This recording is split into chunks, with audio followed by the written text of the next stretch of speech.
Assalamualaikum warahmatullahi wabarakatuh. Alhamdulillah, syukur kepada Allah SWT. Kita bertemu kembali. Untuk kali ini kita nak bincangkan tentang persamaan kuadratik yang telah saya tuliskan secara umum di papan putih itu. Iaitu AX kuasa 2 tambah BX tambah C sama dengan sifar. Ini adalah persamaan kuadratik secara umum. Ya? Dengan nilai A, B dan C ni adalah sebarang nombor nyata. Maknanya sebarang nombor kita boleh terima sebagai A, B dan C. Kecuali untuk nilai A iaitu perkali bagi X kuasa 2 ini, nilainya tidak boleh sama dengan sifar. Nilai A itu tak boleh sama dengan sifar. Saya tuliskan di sini, A tak boleh sama dengan sifar. Sebab kalau nilai A sama dengan sifar, sebutan ini akan menjadi sifar. Jadi maknanya tak adalah persamaan itu mempunyai boleh ubah dengan kuasa tertingginya 2 lagi. Tak adalah kita panggil persamaan itu sebagai persamaan kuadratik lagi sebab tak ada sebutan yang mempunyai X kuasa 2-nya tak ada.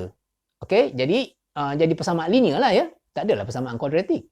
Jadi untuk mengekalkan persamaan itu sebagai persamaan kuadratik, nilai A tak boleh sama dengan sifar. Itu syarat bagi persamaan ini. Mungkin kita boleh bagikan satu contoh persamaan kuadratik dengan memilih nilai A, B dan C dengan nilai-nilai tertentu. Mari kita tuliskan ya. Katakan kita ada 2X kuasa 2 tolak X tambah 5 sama dengan sifar, begitu ya. Contoh persamaan kuadratik. Soalannya ialah apa cara, apa kaedah yang kita ada yang boleh kita gunakan untuk menyelesaikan persamaan ini? Dalam buku teks, dalam buku rujukan, ada beberapa cara yang telah diperkenalkan dalam silibus ya. Yang pertama ialah kaedah cuba jaya yang saya tuliskan sini, kaedah cuba jaya. Ya, bila dicuba agak-agak berjaya lah ya. Tapi tak semestinya berjaya. Kena cuba banyak kali baru berjaya dengan menggunakan kaedah cuba berjaya ni. Sebab dengan kaedah cuba jaya ni, apa yang perlu kita buat ialah kita pilih nilai X dengan nilai-nilai tertentu, kemudian masukkan di sebelah kiri ni, di sini sekali, di sini lagi sekali, kemudian kita permudahkan tu, buat arithmetic tu, tambahkan, tolakkan ke apa ke, dan tengok dapat jawapan tu sifar ke tak. Kalau dapat jawapan sifar, maka nombor yang kita masukkan tu tadi adalah jawapan kepada persamaan kuadratik ini. Tetapi itu memang kebetulan yang sangat luar biasa. Jarang orang dapat sekali masuk terus dapat sifar. Jadi kena cuba nombor lain pula. Nombor yang pertama tu dia bila masukkan tak dapat sifar, maka itu bukan jawapan. Sebab kita minat nak dapatkan jawapan, maka kita cuba nombor lain pula. Cuba lagi nombor lain. Masukkan sekali lagi kat sini. Selesaikan. Tengok dapat sifar tak? Kalau tak dapat, cuba lagi nombor lain. So, maksudnya apa? Kaedah cuba jaya ni leceh. Kan? Maknanya, nak duduk 2-3 jam kat situ nak dapatkan sifar tu. Jadi, kita panggil tak efisien lah ya cara kaedah cuba jaya ni. Ada cara yang lebih baik. Kita ada apa yang kita panggil pemfakturan. Cara yang kedua, pemfakturan.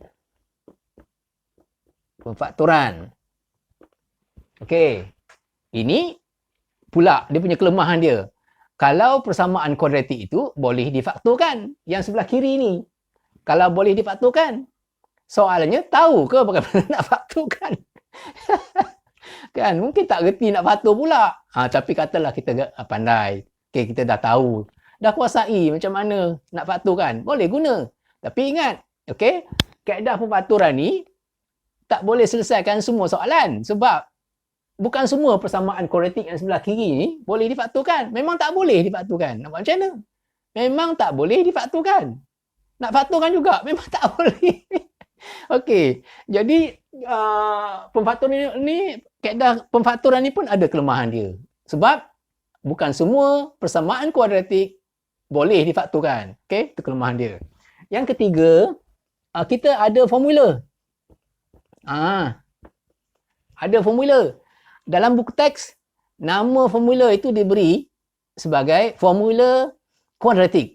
saya dah bincang tentang dia punya pembuktian bagaimana timbulnya formula itu dalam video-video yang lalu. Tuan-tuan puan-puan boleh semak video saya tu. Saya telah cerita daripada bidang geometri bagaimana asal usul formula itu. Dan saya tak namakan formula itu sebagai formula kuadratik. Kita tahulah memang untuk selesaikan persamaan kuadratik. Okey, saya bagi nama lain. Namanya ialah formula Al-Khwarizmi. Kita bagi pengiktirafan kepada Al-Khwarizmi sebab dialah pelopor bagi mencari penyelesaian persamaan kuadratik. Okey? Jadi boleh gunakan formula itu. Formula mana tu? Ni, negatif B tambah tolak punca kuasa 2, B kuasa 2 tolak 4AC per dengan 2A. Persamaan tu. Formula tu. Okey, masukkan nilai A dia 2, B negatif 1, C dia 5 dalam formula tu, dapatlah jawapan. Okey. Itu menggunakan formula. Yang keempat, menggunakan kaedah menyempurnakan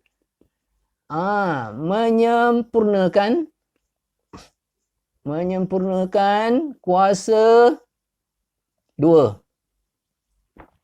Menyempurnakan kuasa 2 pun satu cara yang boleh kita gunakan untuk menyelesaikan persamaan kuadratik. Tapi saya dah bahas juga tentang kaedah ni, menyempurnakan kuasa 2 ni. Sebab, untuk mendapatkan formula yang saya sebut tadi, yang dikatakan formula Al-Khwarizmi itu, sebenarnya kaedah yang kita gunakan ialah menyempurnakan kuasa 2. Jadi, menyempurnakan kuasa 2 dengan formula ni sebenarnya benda yang sama. Okey, jadi, tak apalah, dalam buku teks dia dah nyatakan bahawa ini sebagai dua cara yang berbeza. Dalam buku teks dia nyatakan gitu. Tetapi hakikatnya, untuk mendapat formula ini, mendapatkan formula yang nombor 3 ini, cara untuk dapat formula itu ialah dengan menggunakan menyempurnakan kuasa 2. Jadi ini dan ini sebenarnya caranya sama. Tinggal lagi formula itu dah siap. Kita masukkan nilai A, B dan C saja dalam formula itu. Dan terus dapat jawapan. Tak apalah itu. Dalam buku teks dia kata, dua cara yang berbeza, tak kisahlah, kita terimalah tu. Kemudian cara yang kelima ialah menggunakan apa kita panggil graf. Menggunakan graf. Lebih baik lagi kalau persamaan kuadratik contoh macam ni, kita lukiskan grafnya pada kertas graf. Lebih baik lagi kalau kita gunakan software yang ada dalam kita punya Google Store ke apa ke, kita boleh download dia punya apps dia. Contohnya katakan Desmos. Itu satu daripada perisian ataupun apps yang boleh kita gunakan untuk melukiskan graf. Memang tepat. Kita akan dapat di mana graf itu potong pasti X. Itu jawapan dia. Nilai X dia tu. Itu menggunakan graf. Dan nombor 6 ini. Nombor 6 menggunakan kalkulator. Kalkulator. Budak-budak murid-murid kita memang suka guna kalkulator. Bagi dia guna kalkulator untuk mencari ataupun menyelesaikan persamaan kuadratik, tak ada masalah, boleh. Menggunakan kalkulator itu ya. Jadi ini ada 6 cara yang boleh kita gunakan untuk menyelesaikan persamaan kuadratik. Dan seperti saya sebut tadi, ada cara baru yang telah ditemui untuk menyelesaikan persamaan kuadratik. Itu kita akan bincang dalam video yang akan datang. Tapi kita perlu kuasai dulu beberapa kemahiran, beberapa apa kita panggil pengetahuan sedia ada yang perlu kita kuasai sebelum kita boleh faham tentang cara kaedah baru itu. Kita perlukan pengetahuan yang berikut ini untuk membolehkan kita menggunakan teknik yang saya sebutkan itu, iaitu saya tuliskan persamaan kuadratik dalam bentuk faktor seperti ini ya, iaitu X tolak alfa darab dengan X tolak beta sama dengan sifar. Ini asalnya adalah persamaan kuadratik yang telah difaktorkan. Kita ada dua faktor sini, X tolak alfa satu dan satu lagi ialah X tolak beta. Daripada persamaan ini, kita tahu bahawa alfa dan beta adalah punca bagi persamaan ini ataupun kita panggil penyelesaian bagi persamaan kuadratik ini. Iaitu alfa dan beta. Iaitu kita boleh selesaikan. Di sini X tolak alfa sama dengan sifar, kita akan dapat X sama dengan alfa. Daripada faktor yang pertama. Daripada faktor yang kedua, kita ada X tolak beta sama dengan sifar. Kita akan dapat X sama dengan beta ya. So, alfa dan beta adalah punca bagi persamaan kuadratik ini. Okey, dengan mengetahui itu, kita boleh menulis satu persamaan yang baru yang melibatkan punca iaitu alfa dan beta itu, iaitu ni dia. X kuasa 2 tolak alfa tambah beta X tambah alfa beta sama dengan sifar. Okey, iaitu X kuasa 2 ni kekal seperti tadi, iaitu X darab X tu X kuasa 2. Okey, sebutan yang di tengah ini sebenarnya ialah negatif kepada hasil tambah punca. Perhatikan di sini, dalam kurungan ni alfa tambah beta kan? Okey, alfa dan beta itu adalah punca daripada persamaan ini. Kita dapat alfa dan beta tadi. Maka sebutan yang di tengah ni adalah negatif kepada hasil tambah punca. Dan sebutan yang di ujung ini iaitu alfa beta itu adalah hasil darab punca. Alfa dan beta itu kan punca. Jadi alfa beta adalah hasil darab punca. Alright. Itu kita perlu ketahui. Mari kita tengok satu contoh bagaimana kita nak cuba memahamkan apa yang saya sebutkan di sini. Okey, cuba perhatikan contoh yang saya tuliskan di papan putih ni. X tolak 2 kali dengan X tolak 3 sama dengan sifar. So, daripada persamaan ini kita tahu bahawa punca bagi persamaan ini ialah 2 dan 3, betul? Daripada sini kita dapat X sama dengan 2. Daripada sini kita dapat X sama dengan 3. Okey? Daripada itu kita boleh tulis persamaan di bawah ini yang melibatkan punca 2 dan 3. So saya tuliskan, ada X kuasa 2, ada tolak. Tolak hasil tambah punca iaitu 2 tambah 3 X tambah, dan sebutan yang di ujung ini adalah hasil darab punca. Dalam kes ni tadi, puncanya ialah 2 dan 3, maka hasil darab punca ialah 2 darab 3 gitu ya, sama dengan sifar. Jadi kita akan dapat X kuasa 2 tolak 2 tambah 3 sama dengan 5X. Sini ada 5X tambah 2 darab 3 sama dengan 6, sama dengan sifar. So ini persamaan yang kita dapat selepas kita masukkan dia punya punca di tengah ini, hasil tambah punca negatif kepada hasil tambah punca dan tambah dengan hasil darab punca untuk sebutan yang di ujung. Kalau kita kembangkan ini pun, kita akan dapat persamaan ini. Iaitu mari kita kembangkan. X kali X, kita akan dapat X kuasa 2. Ini kali sana dapat negatif 3X. Ini kita akan dapat negatif 2X. Negatif 2 darab negatif 3 sama dengan tambah 6. Ya? Sama dengan sifar. Dan ini kita boleh gabungkan sebab sebutan serupa. Kita ada X kuasa 2 tolak 5X. Tambah 6 sama dengan sifar. Jadi persamaan ini dengan persamaan ini kan serupa, maka persamaan ini dengan persamaan yang ini, yang tengah yang saya tuliskan tadi pun adalah persamaan yang serupa. Cuba perhatikan bahawa sekarang ni bila kita tahu puncanya 2 dan 3, kita boleh terus dapatkan persamaan ini. Iaitu di bahagian tengah ni ialah negatif kepada hasil tambah punca dan di bahagian ujung ni sebutannya adalah hasil darab punca. Okey ya.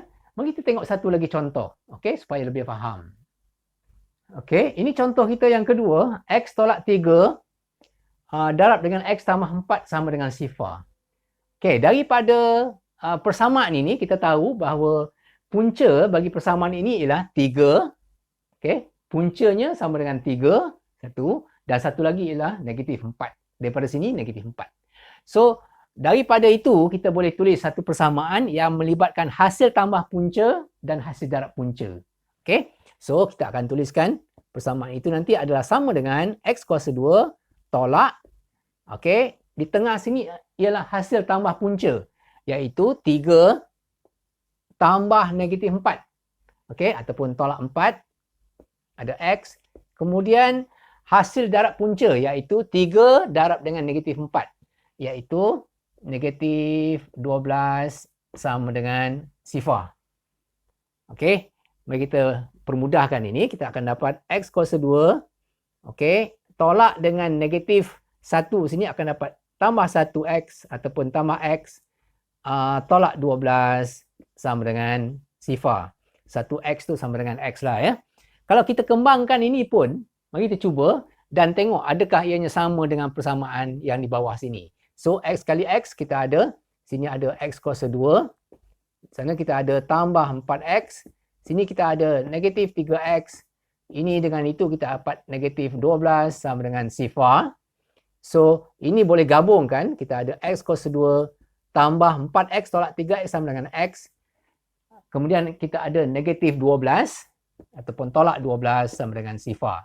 Perhatikan persamaan ini, okay, dengan persamaan ini adalah dua persamaan yang sama saja. Okay?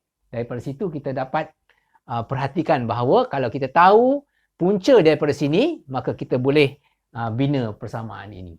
Satu lagi pengetahuan yang sepatutnya kita tahu ataupun kita ada untuk menggunakan kaedah itu nanti ialah pemfakturan persamaan kuadratik. Okey, contohnya katakan kita ada x kuasa 2 tolak 4 sama dengan sifar gitu. Okey, kita fakturkan yang sebelah kiri sini. Ini x kuasa 2 tolak 2 kuasa 2 kan sama dengan sifar. Okey, kita ada formula untuk memfakturkan ini, iaitu formula ini. A kuasa 2 tolak B kuasa 2 sama dengan A tolak B darab dengan A tambah B. Okey, kita menggunakan rumus ini untuk melakukan pemfakturan untuk persamaan ini. So, X kuasa 2 tolak 2 kuasa 2, kalau kita gunakan, aplikasikan formula itu, kita akan dapat X tolak 2 dan satu lagi X tambah 2 sama dengan sifar. Okey, ini ada satu lagi soalan seperti masalah yang tadi yang melibatkan pemfakturan bagi persamaan kuadratik yang mempunyai sebutan yang berbentuk seperti ini. So, apa yang perlu kita lakukan di sini ialah untuk 16 boleh ditulis dalam bentuk kuasa 2. Okey, sesuatu kuasa 2 iaitu 4 kuasa 2 tolak X kuasa 2 sama dengan sifar. Okay, selepas kita tulis persamaan itu dalam bentuk ini, kita boleh gunakan formula di atas untuk fakturkan yang di sebelah kiri. So, kita ada 4 tolak X. Kemudian kita ada 4 tambah X sama dengan sifar. Okay? Kita akan gunakan maklumat ini nanti, iaitu semasa kita menyelesaikan persamaan kuadratik dengan menggunakan kaedah yang baru itu. Katakan kita ada dua kuantiti, dua nilai yang saya letakkan sebagai A dan B ini. Bagaimana kita mengira purata di antara dua kuantiti ini? Ya, kita tambahkan, kemudian kita bagi dengan 2. A tambah B bagi dengan 2. Okey, ini ialah cara kita mencari purata di antara dua kuantiti A dan B. So, kita tambahkan, kemudian kita bahagi dengan. Sekian dulu. Wabillahi taufiq wal hidayah. Wassalamualaikum warahmatullahi wabarakatuh.